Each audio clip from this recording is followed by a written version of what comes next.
ziko lapansi lino, ziko lino ndilo sakhalisa. Tikawerenga masiku okondwa, inu achuluka masiku olira. Tisakondeza ziko lapansi lino, ziko lino ndilo sakhalisa. Tikawerenga masiku okondwa, inu achuluka masiku olira. Ife tilinako kwatu ife mumzinda wa golidi. Tikadzafika pukuta misozi kumeneko tidzakhalisako. Ife tilinako kwatu mumzinda wa golidi.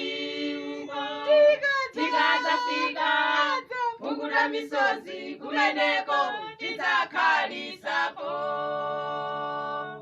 Tipemphere kwa Mulungu mwini moyo atipase mtima wopirira, kuti titogonjesa mayeso a dziko lino tikalowe mzinda wa golidi.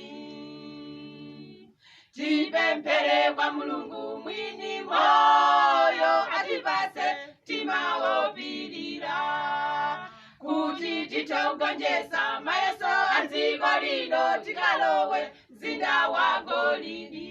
Ife tilinako kwatu ife mzinda wa golidi. Tikadzafika pukuta misozi kumeneko tidzakhalisako.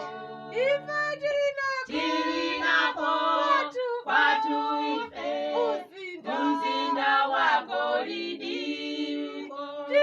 Tikadzafika pukuta misozi kumeneko